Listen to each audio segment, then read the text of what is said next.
This Friday, Virginia Opera will open for the first time ever Karl Maria von Weber's Der Freischutz, or as it's being called in this production, The Magic Marksman, a premiere for Virginia Opera after all these years. And with us today is the principal conductor and artistic advisor Adam Turner to talk about this show.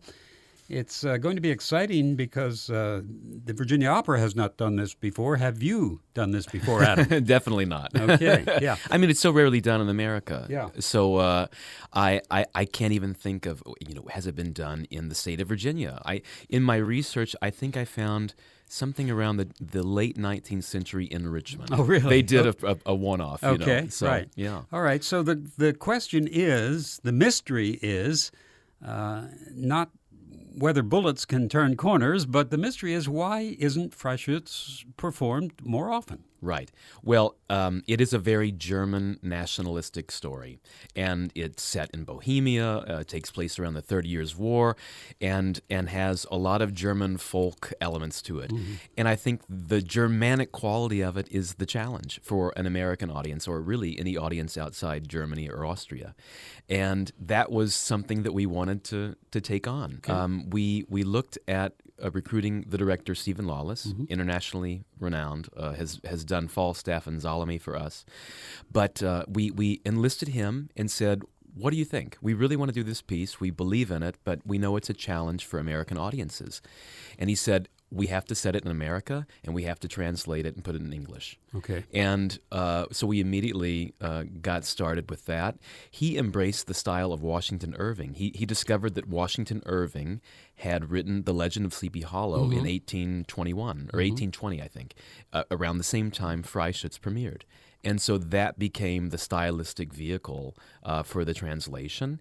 And I think we have some, and we updated it. We put it in America, all these kind of things to try to give it some Americanized way, Okay. And the Washington Irving connection there makes perfect sense. Yeah. I think so too. Yeah. I mean, this is a spooky story. Mm-hmm. It's very supernatural. Mm-hmm. What happens when you go into the forest and the crazy creatures you meet in the woods? It really lends itself well to Legend of Sleepy Hollow, Rip Van Winkle, all those stories. It feels right. Yeah. For all that it's German, it does have some wonderful universal music in it. I mean, there's some great tunes in there. Oh, it's full of tunes. I mean, I think when it premiered, it was one of those things that every cafe musician was mm-hmm. playing the melodies, the famous tunes from the show. It's incredible orchestral music. Yeah. And our Virginia Symphony Orchestra is going to play it superbly. But the big scene at the end of Act 2, the Wolf's Glen scene, is just so haunting in the way he paints with sound. Weber was probably, I think he was 35. This is, he only wrote, I think, 10 operas or so. But the music is gorgeous. Yeah. It's very tuneful, as you said, but it's also, I think he must have pushed the orchestra forward in a way that no one was doing at the time.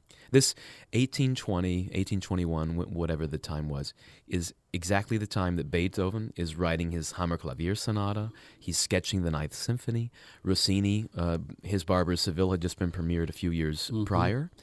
And this doesn't sound anything like those pieces to me. Well, every once in a while in some of the arias, I hear Schubert somewhere in the background, some Schubert lieder floating through. Well, and Schubert was also a contemporary around the same time, so absolutely. I hear Wagner, and I'm sure a lot of our audience members will hear it too. Mm-hmm. There's so much of that orchestral music. I know that he inspired Wagner, and this is kind of considered a forefather of the later German Romantic opera movement. Mm-hmm. This really launched German Romanticism. Is it a big orchestra?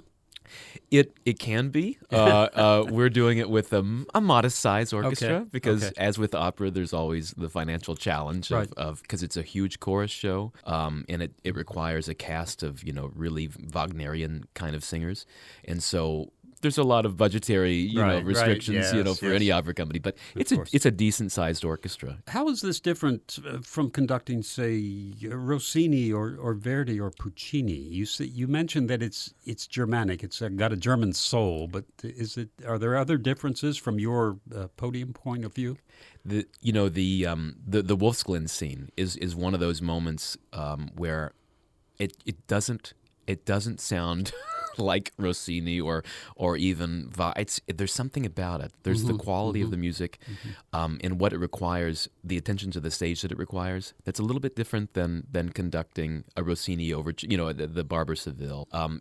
The pacing of that scene, which is a 12-minute scene, this Wolf's Glen scene, with just it's very segmented and lots of various sequences that you have to kind of tie together, and it all relies on what's being staged. So much that's out of my hands, and I have to kind of pay attention to the spooky stuff on stage. And so I'm constantly looking to the stage and to the performers to kind of guide me, which is doesn't often happen. It's certainly for that period of music. Okay. And you've used the word spooky a couple of times. That's in the music, to be sure. Yeah. But visually, this is opera now. It's a stage show. Visually, it has to be complemented on stage. Right. And I imagine that's a challenge. Absolutely. And this was the other challenge. This German piece, we wanted to Americanize it, right? So Stephen Lawless has his team of designers. The set designer has done stuff for us before. He's a wonderful designer. And also the costumes are designed by Sue Wilmington. She's fantastic. And finding a setting in America that worked visually and all that kind of stuff. We're really thinking of it kind of like Spotsylvania County, in the early 19th century. What must that have looked like? And shooting competitions and going into the woods, and what were those forest kind of scenes. And so a lot of the set design was motivated by those ideas, and it's a very accessible set. And additionally, it has a bit of an acoustic shell. There's a way in the town. There's a barn where the shooting competitions have happening. It's kind of an acoustic shell. It supports the singing, and there's a lot of wood, which is wonderful for sound and for voices to bounce off of. So I think you're going to really hear a lot of clarity and get those voices popping out over the orchestra in a way that maybe you don't often get. Yeah. So for all that it's new to Virginia Opera and new to most of our audiences, it really is a treat. It's got everything. It's got love interests. It's got a little bit of mystery. Right. It's got some just a delicious score you can't miss. You really can't miss it. And what I keep saying is it's a once-in-a-lifetime opportunity. The Met hasn't done it since the 1970s. I think Seattle Opera did it in the late 90s. But it's a unique opportunity to hear a rarely performed piece in America. And who knows, maybe this will kick off a renaissance of Weber's Der Freischutz throughout the United States. That would be nice.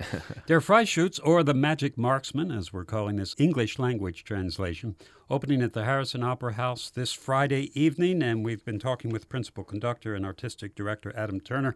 Adam, always good to talk with you, and it's going to be a great show, I'm sure. Yeah, looking forward to it. Me too. Thanks for having me. Thank you.